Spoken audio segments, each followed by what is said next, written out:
아멘.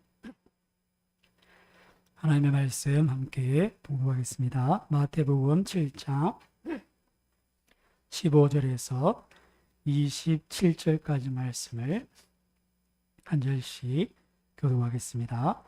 마태복음 7장 15절에서 27절까지 말씀을 한 절씩 교독합니다. 제가 먼저 7장 15절 봉독하겠습니다. 거짓 선지자들을 삼가라. 양의 옷을 입고 너희에게 나오나 속에는 노략질하는 일이라.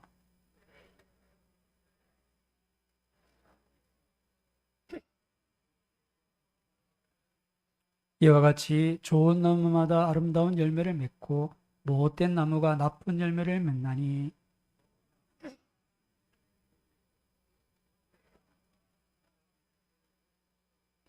아름다운 열매를 맺지 않은 나무마다 찍혀 불에 던져지느니라. 나더러 주여 주여 하는 자마다 다 천국에 들어갈 것이 아니요 다만 하늘에 계신 내 아버지의 뜻대로 행하는 자라야 들어가리라.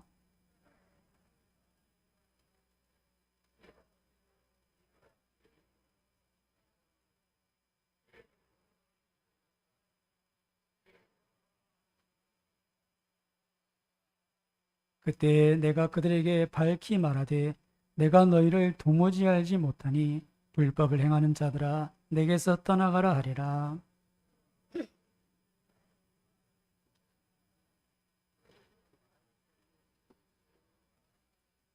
비가 내리고 창수가 나고 바람이 불어 그 집에 부딪히되 무너지지 아니하나니 이는 주초를 반석 위에 놓은 가닥이요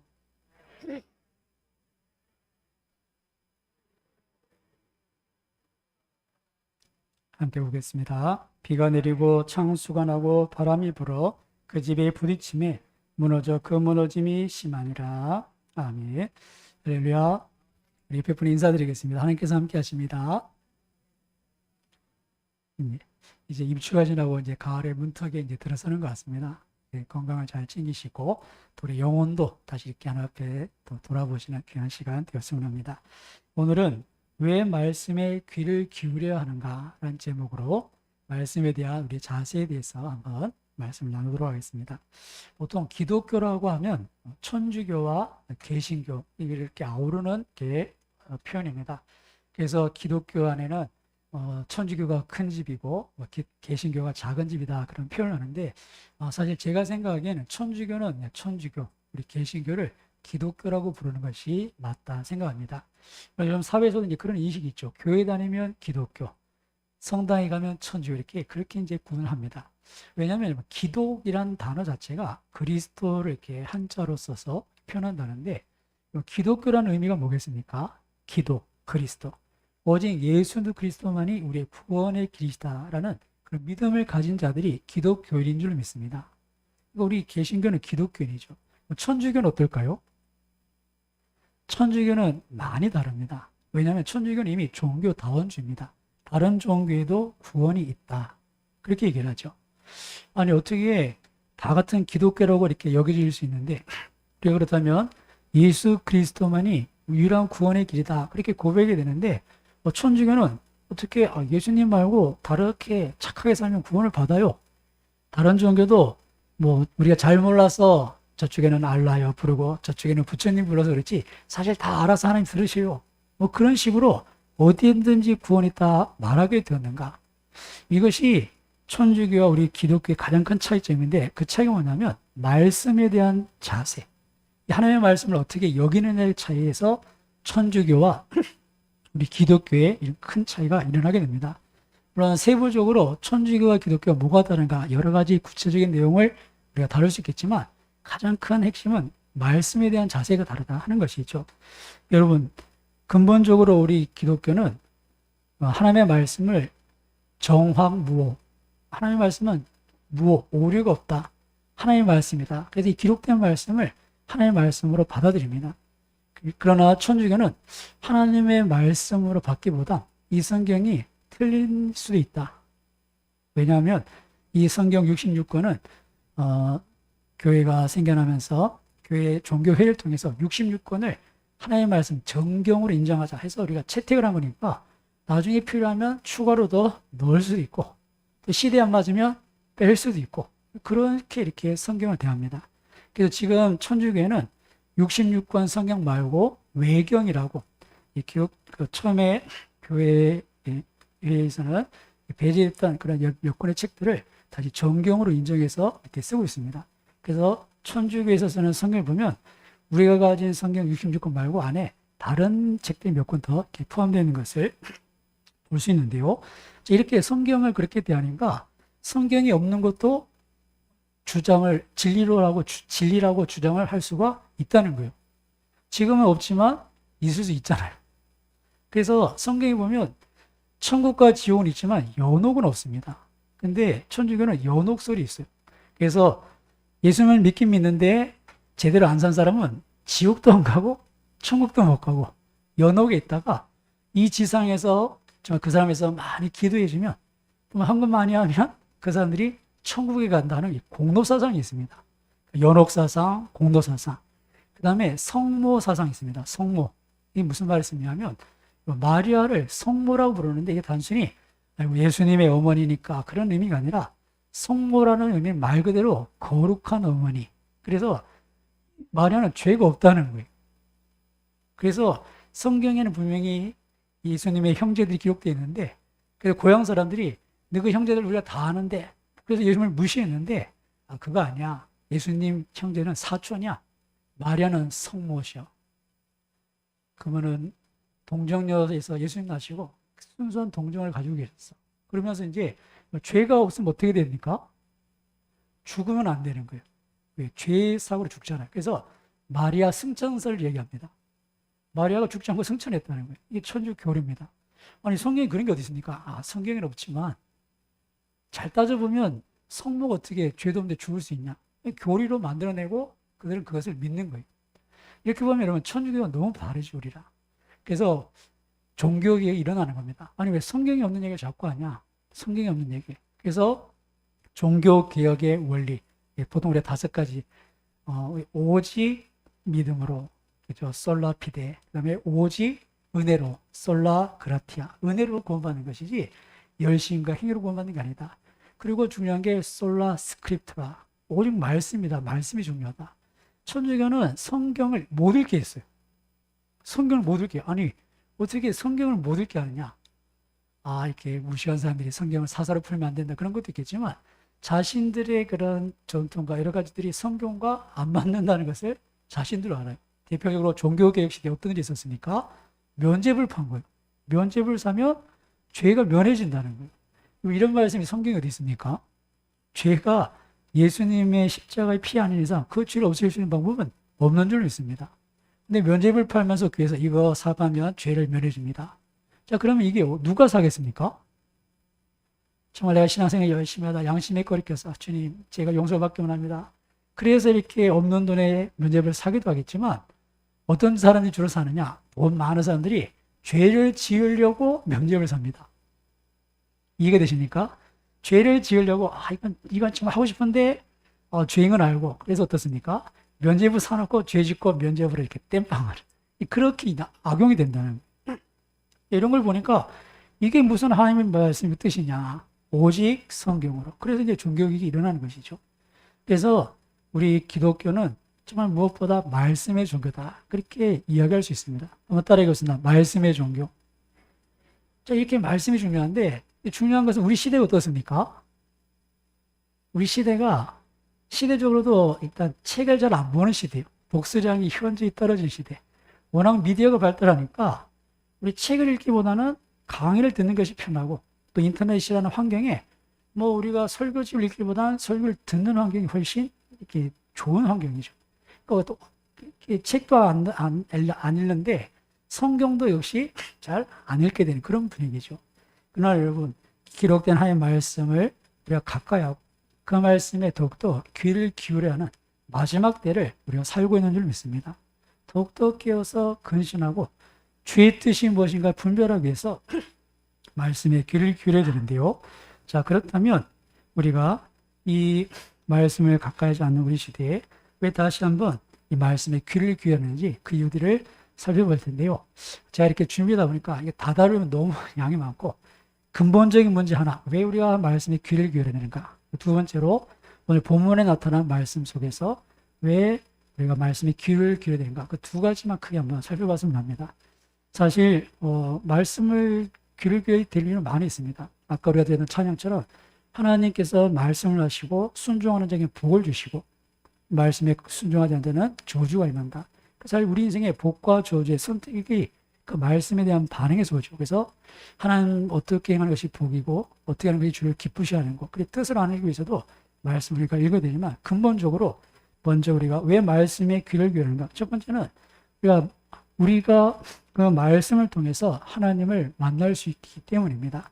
한번 따라해 보겠습니다. 말씀을 통해 하나님은 자신을 나타내신다. 우리가 뭐 다 성경을 찾아보지 못하겠지만 요한복음 1장 1절 2절을 보시면 예수님에 대해서 소개할 때 태초에 말씀이 계셨다. 이 말씀이 하나님이시다. 그렇게 설명하면서 육신으로 이 땅에 오셨지만 참 인간, 우리와 똑같은 인간으로 이 땅에 오셨지만 예수님을 하나님이라고 부르는 것을 설명합니다. 그분이 말씀인데 육신을 입고 오신 것이다. 그렇게 예수님은 말씀이신 하나님입니다. 이렇게 우리에게 소개하시는데요. 뭐 그런 모습뿐 아니라 하나님은 우리를 찾아오실 때 그분은 영이시라서 눈에 보이지 않습니다. 그렇죠. 영이셔서 보이지 않는데 어떻게 우리를 실제적으로 만나주시는가? 말씀을 통해서 만나주시는 줄 믿습니다. 그래서 말씀을 받는 게 곧 하나님을 만나는 거예요. 말씀을 들을 때 그 말씀이 들려질 때가 하나님과 교제하고 하나님을 경험하는 자리가 되는 것이죠. 그래서 사무엘상 3장 21절을 보시면 하나님께서 사무엘을 성전에서 만나주시고 사무엘아 사무엘아 불러주신 후에 그를 이스라엘의 이렇게 리더로 지도자로 세워가실 때 그를 찾아오셔서 그에게 하나님이 어떤 분인지 아직 사무엘이 잘 몰랐잖아요. 그래서 사무엘아 사무엘아 부르는데 엉뚱하게 엘리 제사장한테 가지 않습니까? 그런 사무엘에게 하나님이 어떤 분인지 나타내시기 위해서 그에게 찾아오시는데 말씀으로 자신을 나타내셨다. 그런 기록이 있습니다. 제가 사무엘상 3장 21절을 봉독해 드리겠습니다. 여호와께서 실로에서 다시 나타나시되 여호와께서 실로에서 여호와의 말씀으로 사무엘에게 자기를 나타내시니라. 아멘. 하나님은 자신을 어떻게 드러내십니까? 눈에 보이지 않는 것은 우리가 어떻게 경험합니까? 말씀을 통해서 자신을 나타내신다. 우리가 말씀에 귀를 기울이면 그분을 만날 수 있다. 하나님 살아계시는구나 경험할 수 있다. 좀 하나님께서 하셨구나. 우리 것을 확신하고 우리가 다음 데에 나아갈 수가 있는 것이죠. 이렇게 사무엘에게도 하나님의 말씀으로 자신을 나타내셨고 우리가 잘 아는 말씀처럼 엘리야에게도 하나님께서 세미한 음성, 세미한 소리 가운데 찾아오시죠. 북쪽 이스라엘에 하나님을 향한 열심을 가진 선지자가 한 명 있었습니다. 이름은 엘리야라는 선지자인데 이 선지자가 있을 시대에 아합왕이라는 정말 희대의 나쁜 왕이 한 명 있었어요. 달리 나쁜 게 아니라 처가 악처예요. 남편은 아내하기 나름인 줄 믿습니다. 그죠? 돈는 배필이 잘 도와야 되는데 이 처가 이방인인데 우상을 숭배하고 여호와 섬기는 것을 무시하는 그런 여인인 거예요. 그리고 야합이 굉장한 공처가 이 안에 휘둘러가 아무것도 못하는 거예요. 그러던 차에 이제 바알과 아세라를 섬기면서 하나님 섬기는 것을 이렇게 금하고 여호와의 선지자를 막 잡아가지고 이러는 분위기에 이 엘리야가 하나님께 기도하다 감동을 받고 이래가 되겠나. 그래서는 아합왕에 찾아가서는 큰 소리를 칩니다. 내가 여호와 하나님의 사심을 가리켜 맹세하노니 이 악한 일을 그만두지 않으면 이 땅에 비가 오지 않을 것이다. 그리고는 툭 떠나버린 거예요. 근데 진짜 비가 3년 넘게 비가 안 오는 거예요. 3년 넘게 우리나라도 비가 오는 건 문제죠. 지하수가 많이 있어서. 근데 이 팔레스틴 지역은 이 광야 쪽은 비가 안 오면 물이 없는 동네예요. 땅을 아무리 파도 물이 안 나오는 동네예요. 자, 그런데 3년 동안 비가 오니까 굶어 죽는 사람이 속출하는 거예요. 자, 그런 가운데 이 엘리야가 나중에 다시 찾아가서 여호와가 참 하나님인 것을 내가 증명하겠다. 네가 섬기는 바알과 아세라 순위를 다 불러 모아라. 그래야 850명 데려놓고 또 여호와의 선지자 엘리야가 혼자 딱 서서는 자, 누가 비를 내리는 하나님인지 보자. 네가 바알과 아세라 이름 불러봐라. 제사 드려봐라. 너희 시기에 기도해봐라. 그래야 850명이 하루 종일 구두를 합니다. 막 큰 소리 치다가 나중에 점심 먹을 때까지 조용하니까 막 칼로 막 해가 막 자해를 하면서까지 바알이여 아세라여 풍요의 신이시여 비를 주소서 아무리 떠들어도 아무 일이 없는 거예요. 그 땡볕에. 그래 막 지쳐갈 쯤에 저녁이 다 돼갈 쯤에 엘리야가 야 이제 그만해라 내가 하겠다. 그리고는 도랑을 파고 딱 제단을 쌓고는 짐승을 잡고는 거기다 이제 물을 듬뿍 붓는 거예요. 혹시나 불이 붙어도 야 이거 어떻게 너무 날이 말라서 이렇게 탁 어디 부딪혀서 스파크해서 불이 붙었다할까봐 아예 물을 갖다 부어놓고 시작하는 겁니다. 하나님 불을 내려 여호와인 줄 알게 없었어. 그랬더니 하늘에서 불이 내려서 그 제단을 그 제물을 받으시는 거예요. 자 그렇게 해서 이제 이스라엘 백성들 알고 여호와 그가 하나님이시다. 그가 하나님이시다. 그렇게 이제 이스라엘 백성 마음을 돌려놓았나 싶었는데 이 이세벨이라는 여자가 독한 여자예요. 아니 바알 선지자, 아세라 선지자 850명 죽이고 뭐라고? 그리고는 이제 사람을 보내서 엘리야, 넌 그러고도 살아남겠냐? 막 이렇게 협박하는 거예요. 이 엘리야가 쫄아가지고 도망을 갑니다. 북쪽 이스라엘 지나 남쪽 유다까지 왔는데 그래도 마음을 놓고 남쪽 유다에서 제일 밑에 남방까지 도망가가지고는 이제 아이고 이래도 안 되는구나. 좀 하늘에서 불이 떨어져도 안 되네. 그 이제 광야로 하다 지쳐서 쓰러져 있죠. 그러다 하나님 날 좀 데려가 주십시오. 로뎀 나무에 지쳐 있는 걸 주님이 야 네가 하나님의 선지자인데 그래야 되겠냐. 발로 툭 차서 깨우지 않고 어루만져 주시고 먹을 거 주시고 또 재워주시고 또 어루만지시고 먹을 거 주시고 재워주시고 그리고 다시 힘을 내게 하셔서 가야 할 길에 가서 호렙산이라는 데서 하나님을 만나 주시는데 하나님을 만날 기대가 있었습니다. 내가 너를 만날 테니 너는 저 산에 가서 내 앞에 서라. 하나님 그런 말씀하셨는데 갑자기 큰 바람이 부는데 이 바람이 얼마나 센지 바위를 부실 정도의 바람인 거예요. 그래서 엘리야만 몇 동안 믿겠습니까? 야 하나님이 나타나시는가 보다 싶었는데 바람이 안만 그리 부는데 봐도 하나님 안 계신 거야.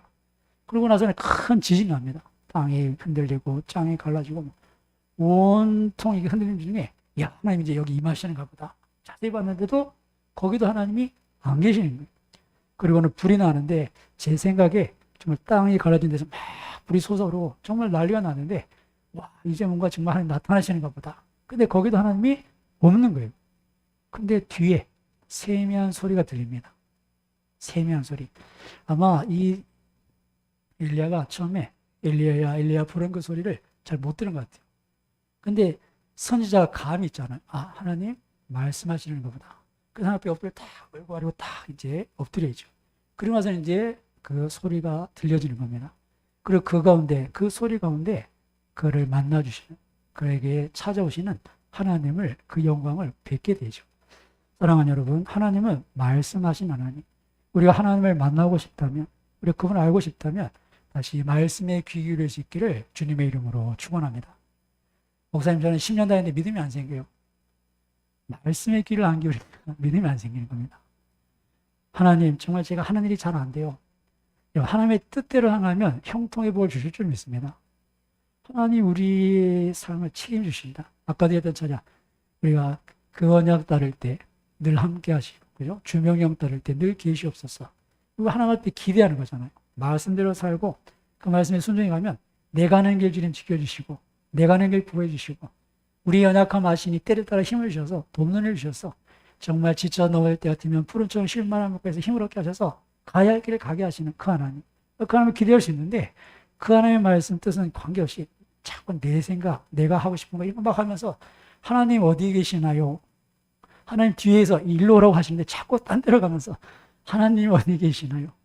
여러분 그러지 마시고 지금 하나님의 말씀에 귀 기울이셔서 우리를 향하신 하나님의 뜻 저와 여러분의 주신 그 삶 그 가운데 지금 하나님 늘 함께 하심을 경험하는 우리 모두가 되시길 주님의 이름으로 축원합니다. 하나님의 말씀에 귀를 기울여야 될 이유가 분명해지십니까? 하나님 어디 있냐? 하나님 안 계신 것 같아. 그게 아니라 말씀에 귀 기울이면 우리를 만나주시고 말씀해 주시고 그리고 우리가 가는 삶 속에 야, 하나님 살아계시는구나. 나와 함께 계시는구나. 그것을 경험하게 하시는 줄 믿습니다. 귀를 기울여보면 이것이 우리가 말씀에 귀를 기울여야 대전제입니다. 하나님은 말씀하시고 말씀을 통해 자신을 나타내시기 때문에 그런 많은 유익들과 이유가 있겠지만 오늘 본문에 보시면 우리가 왜 하나님의 말씀에 귀를 기울이는가 한번 따라해 보겠습니다. 하나님의 말씀은 하나님 나라의 법이다. 우리가 이 법이라는 차원에서 오늘 왜 말씀에 귀를 기울여라는 것을 한번 살펴볼 텐데요. 오늘 본문 말씀에 예수님께서 이런 말씀을 하십니다. 우리 같이 한번 22절과 23절을 같이 함께 봉독해 보겠습니다. 그날에 많은 사람이 나더러 이르되 주여 주여 우리가 주의 이름으로 선지자 노릇하며 주의 이름으로 귀신을 쫓아내며 주의 이름으로 많은 권능을 행하지 아니하였나이까 하리니 그때에 내가 그들에게 밝히 말하되 내가 너희를 도무지 알지 못하니 불법을 행하는 자들아 내게서 떠나가라 하리라. 아멘. 예. 오늘 본문의 말씀은 산상수훈의 마지막 부분입니다. 그러니까 산상수훈을 보통 하나님 나라의 대현장이다. 그렇게 우리가 이야기를 하는데요. 구약의 십계명과 주신 율법처럼 신약의 백성에 주신 그런 백성의 삶에 대한 그런 말씀이다 보게 되는데 그 말씀 마지막에 주님 뭐라고 말씀하시냐면 말씀을 듣고 행하는 자는 반석의 집을 짓는 자 같고 말씀을 듣고 여건이 똑같아요. 듣는 건 똑같은데 행하지 않는 자는 모래 위에 집을 지은 자와 같다. 그러면서 그들의 영원한 운명이 갈릴 것을 어디에 두고 말씀하시냐면 이 말씀을 지키느냐 지키지 않느냐 법을 따르느냐 아니냐 그런 차원에서 말씀을 하십니다. 그래서 많은 사람들은 주님께 찾아옵니다. 주님 우리가 주님의 이름으로 선지자 노릇했습니다. 제가 귀신도 내쫓고 능력도 행하고 제가 주님의 이름으로 명령하니까 병도 낫던데요. 막 자랑하고 있는데 주님이 이래 보시더니 내가 분명히 말하겠는데 너 누구냐? 주님 저요 저. 제가 그때 저 감상동에서 제가 감상동 불의 사자라고 불렸던 암흑이 아닙니까? 불의 사자. 네, 그런 불을 본 적이 없는데 주님 모르신다는 거예요. 여러분 이런 일이 어떻게 생기는가? 다른 이름도 아니고 주의 이름으로 귀신도 내어쫓고 주의 이름으로 능력도 했는데 왜 정작 그 주님이 모르신다고 하는가? 주님의 말씀을 보면 불법을 행했다. 그렇게 말씀하시죠. 그게 무슨 의미인가를 우리 한번 살펴봐야 되는데요. 여러분 법이라는 것이 그렇습니다. 법은 이게 사실 우리 모든 삶의 기준이 되는 것이 법입니다. 그죠?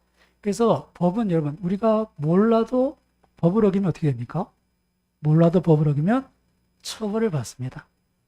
그래서 많은 사람들이 재판받을 몰랐다고 모르고 죄를 짓는 거예요. 모르고 죄를 짓는 거예요. 그런 이유 중에 하나는 뭐냐면 내가 봐선 그게 도저히 죄라고 생각할 수 없는 그런 일도 있을 수 있어요. 우리가 생각해서는 이게 뭐 별거게 되겠다 싶은데 그게 큰 죄일 수도 있죠. 뭐 이런 겁니다. 최근에 제가 이제 엊그제 횡단 차를 몰고 가다가 이제 신호 대기하면서 이제 어떤 생각이냐면 우회전을 꺾어야 되는데 바로 앞에 이제 파란색 신호등이 걸린 거예요. 이 법규가 어떻게 바뀌었냐면 앞에 파란색 신호등이 걸리면 내가 우회전하고 싶어도 사람이 다니든 아니든 관계없이 여기 멈춰야 되는 거예요. 근데 오른쪽에 이렇게 신호등이면 사람이 없으면 지나가도 돼요. 참 애매하죠. 앞에는 사람이 있든 없든 무조건 써야 되고 오른쪽 우회전할 때는 사람이 없으면 지나가도 된다는 거예요. 그래서 제가 앞에 이렇게 파란 신호에 섰어요. 서서 이렇게 보니까 저쪽에서 오는 차는 좌회전해서 가는 거예요. 사람이 없으니까. 그렇죠. 나는 직진이라서 멈춰 있지만 저 사람은 좌회전이니까 사람이 지나가는 거예요. 그래서 이게 뭐야? 여기 저쪽은 막 지나다니고 여기는 못 지나가는 거예요. 제가 봐서 이게 너무 불합리한 거예요. 사람이 없으면 직진해도 지나가서 가면 될 텐데 이거는 못 가게 해놓고 저기는 차가 계속 다니고 위험하긴 매우 한 가지인데 그러면서 이제 제가 도저히 이해가 안 되는데 그래도 여러분 지나가다 찍히면 벌금인 줄 믿습니다. 법이 그렇게 된 거예요. 내가 아무리 생각해도 이건 말이 안 되는데 굳이 이럴 필요가 없는데도 법이 제정되면 법을 어기면 처벌을 받고 벌금을 내야 되는 거예요. 그렇기 때문에 우리가 지난번에 뭐 동성애 뭐 평등법 차별금지 우리가 막아야 되는 이유가 말도 안 되는 것 같지만 그 법이 입법이 되고 나면 처벌당하는 거예요.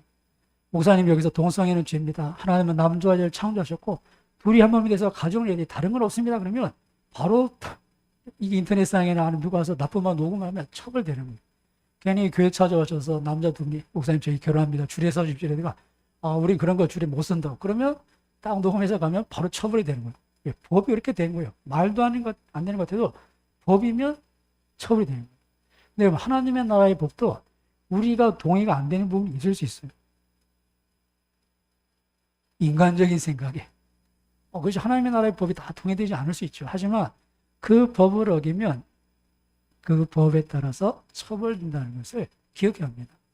오늘 많은 사람들이 주님 찾아갑니다. 주여 주여 우리가 선지자 노릇했습니다.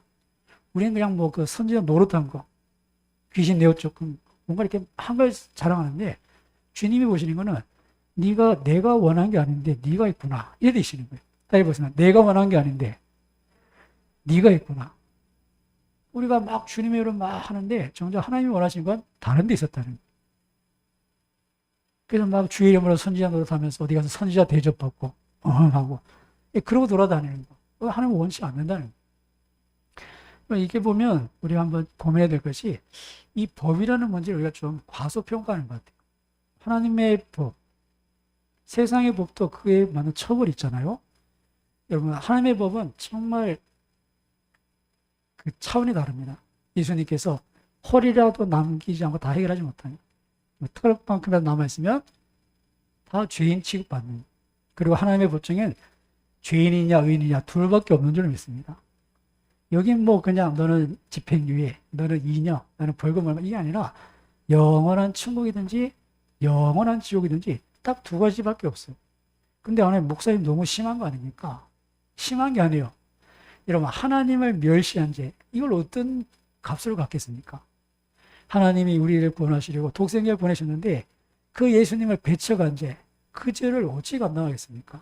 그냥 우리가 뭐 거짓말하고 그냥 남들 조금 이렇게 하고 우리가 좀 세상치는 이런 죄가 아니라 근본적인 죄는 뭡니까? 하나님을 인정하지 않는, 우리의 창조주를 무시하고 또 우리를 구원하시려고 보내신 주님을 배척한 그 죄, 그 믿지 않는 죄는 우리가 영원히 지옥에서 벌을 받아도 다 갚지 못할 가장 큰 죄인 줄 믿습니다. 성경은 하나님을 무시하는 죄, 교만을 제일 큰 죄로 여기죠.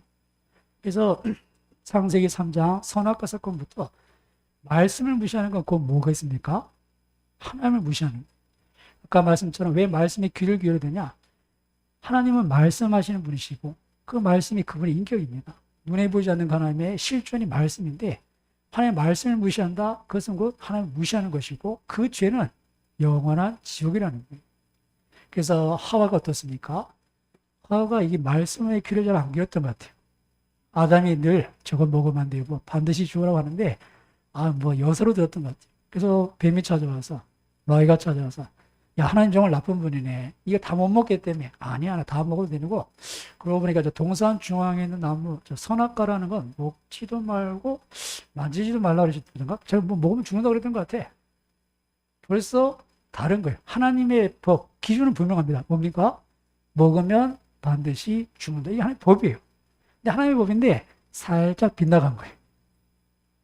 이게 죄인 줄로 믿습니다. 성경 이게 죄라고 얘기해요. 빗나간 법, 기준이 달라진 법인 거예요. 그럼 보십시오. 기준이 달라지는 게 얼마나 큰 죄가 될 수 있는가. 제가 이제 뭐 그럴 리 없겠지만 장사를 합니다. 그리고 이제 좀 비싼 금을 팔아요.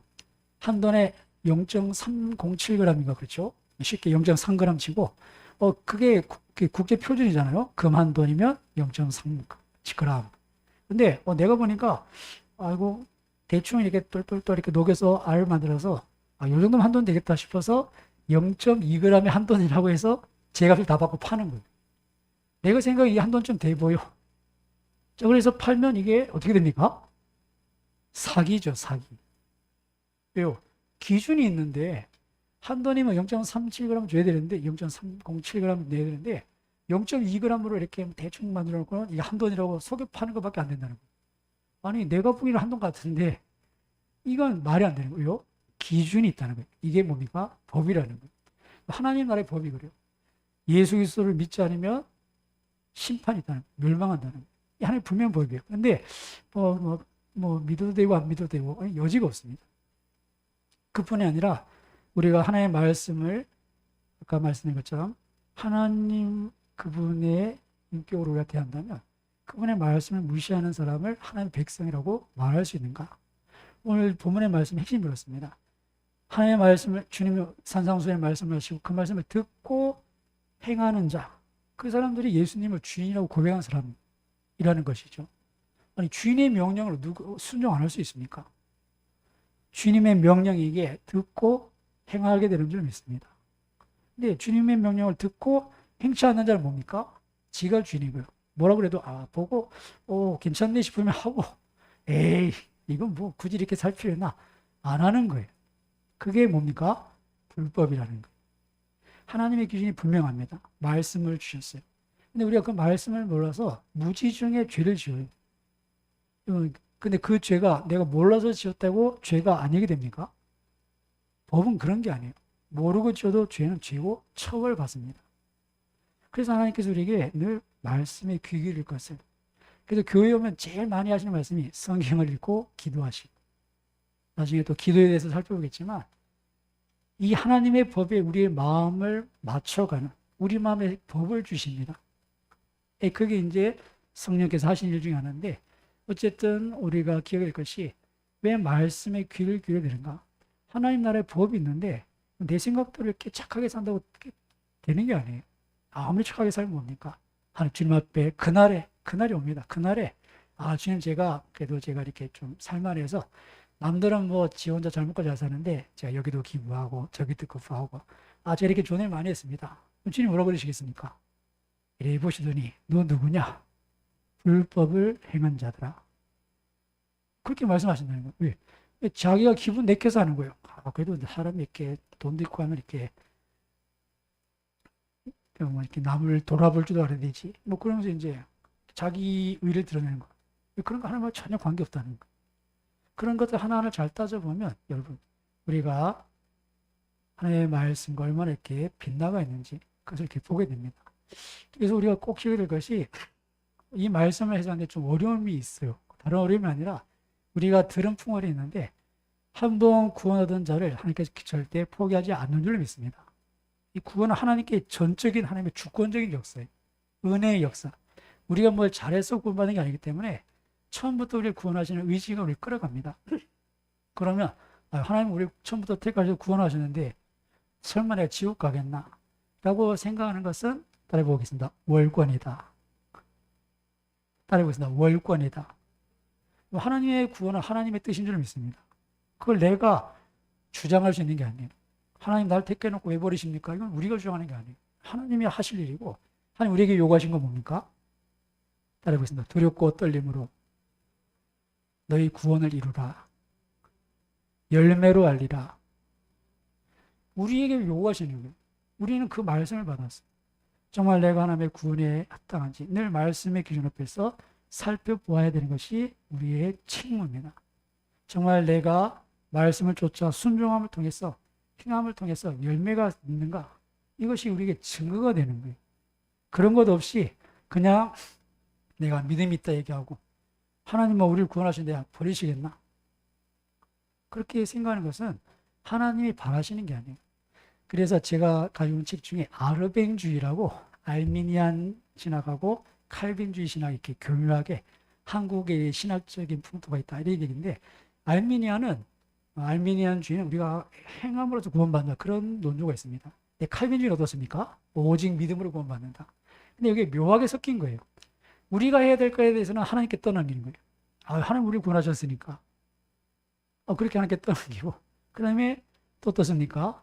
하나님께서 하셔야 될 일에 대해서 또 우리의 어떤 이렇게 행함에 대해서 이렇게 또 주장하기도 하고, 이게 또 묘하게 짬뽕이 돼가지고 하나님이 하셔야 될 것을 인정 안 하고 내가 할 것도 인정 안 하고 이렇게 교묘하게 피해가는 그런 것들을 이렇게 기술하고 있는데, 우리가 그것을 잘 분별해야 될 것이 하나님이 하시는 것은 하나님이 하십니다. 근데 우리가 해야 될 바는, 우리에게 요구하시는 것은 분명하다는 것이 있죠. 그런 면에 있어서 오늘 예수님의 이 말씀을 내 마음의 기준으로 삼으시기를 주님의 이름으로 축원합니다. 이 법이 뭐냐? 말씀을 듣고 행하는 자라야 그날에 구원받게 된다는 겁니다. 그러나 말씀을 듣고도 행하지 않는 자는 불법을 행한 자, 내가 널 모른다. 그럼 어떻게 되겠습니까? 천국 문 앞에서 주님 저 왔습니다 그러는데 너 누구냐? 내가 널 도무지 알지 못한다. 불법을 행한 자라 내게서 떠나가라 하면 지옥밖에 갈 데가 없는 거예요. 연옥은 없습니다. 갈 데 거기밖에 없는 거예요. 오늘 이 주님의 말씀을 다시 한번 깊이 한번 고민해보는 그런 저희들이 되었으면 좋겠습니다. 여러분, 우리가 정말 말씀에 너무 이렇게 귀를 기울이지 않고 여사로 생각하면서 합니다. 아무리 말씀해도 제가 지지난주에 수요일 날 이준호 목사님 말씀에 참 크게 충격받은 게 맞다. 이미 주신 말씀에 순종하지 않는구나. 우리는 벌써 이미 주신 말씀이 있는데 여러 가지 핑계, 또 여러 가지 이유 또 그렇게 떼고 내가 봐서는 그게 별 문제가 아닌 것 같아. 이 정도야 뭐 싶은 것들 다 건너뛰고 다른 걸 자꾸 기대하는데 주님은 뭐라고 말씀하시냐면 이미 내게 한 말 있지 않냐. 그거 해결하고 오라고 하시는 줄 믿습니다. 거기서 묶여 있는 거예요. 그러니까 10년, 20년 교회를 다녀도 뭐합니까? 그 첫 번째 말씀에 순종하지 않으면 앞으로 나갈 수가 없는 것이죠. 그런 면에 있어서 오늘 예수님의 말씀, 여러분 우리가 신학적으로 한 분 구원, 영원한 구원, 나의 구원은 전적인 하나님의 은혜, 주권적인 역사, 하나님께서 하시는 일이고 하나님 우리에게 두렵고 떨림으로 구원을 이루라. 네 믿음 있냐? 그러면 행함으로 내게 보여라. 야고보서 등에 말씀하지 않습니까? 오늘 예수님께서 친히 말씀하셨어요. 주님이 말씀하셨어요. 열매로 알리라. 좋은 나무면 좋은 열매 맺고 나쁜 나무면 나쁜 열매 맺는다. 열매로 할 것이다. 결국 열매를 보이라는 것입니다. 너희가 내 안에, 내가 너희 안에, 내 말이 너 안에 있으면 저절로 열매 맺는다. 너희들이 내 마음, 내 말을 너희 안에 품고 너희 무엇이든지 구하면 다 이루어진다. 왜요? 주님의 뜻이니까. 요한복음 15장 말씀이 이렇게 이어지는 거죠.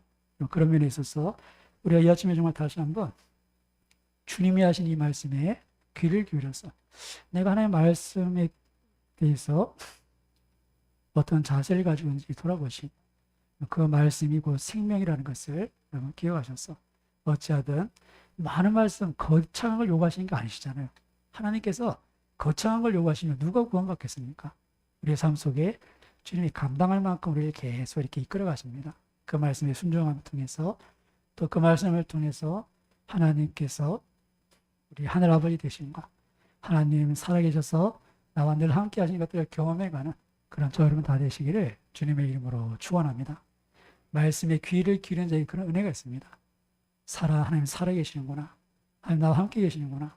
정말 하나님께서 하신 일이구나. 그것을 보는 영적인 눈이 열려지는 줄 믿습니다. 오늘 아침에 다시 한번 우리가 정말 말씀에 기울이지 않는가. 이것이 얼마나 큰 죄악이고 그리고 정말 우리의 마음의 기준이 하나님의 기준과 다를 때 마지막 날 그날에 주님 앞에 섰는데 내가 너를 모른다면 우리 인생 아무 의미가 없는 겁니다. 이 말씀을 다시 한번 기억하셔서 정말 우리가 다시 한번 우리가 그 말씀 앞에서 또 그 말씀을 붙잡고 우리의 남은 삶을 이 세상 이겨나가는 대로 설 수 있기를 주님의 이름으로 축원합니다. 기도하겠습니다. 하나님 우리에게 성령의 법, 말씀의 법을 주셔서 죄와 사망의 법에서 자유케 하시고 해방되게 하시고 우리가 진리 안에 거할 수 있도록 성령님 우리 인도해 주시고 또 우리가 그동안 가지고 있던 세상적인 생각들, 인본주의 생각들, 내 기준 이들 하나님의 말씀과 부합하지 않으면 지금 다 버리게 없었어. 우리가 여기서 돌이키지 않으면 마지막 그날에 정말 후회할 날이 옵니다. 아니 더 이상 후회할 또 소용없는 그런 날이 오게 되겠죠. 같이 한번 말씀을 생각하시고 기도하시고 제가 기도하겠습니다. 참 좋으신 주님 감사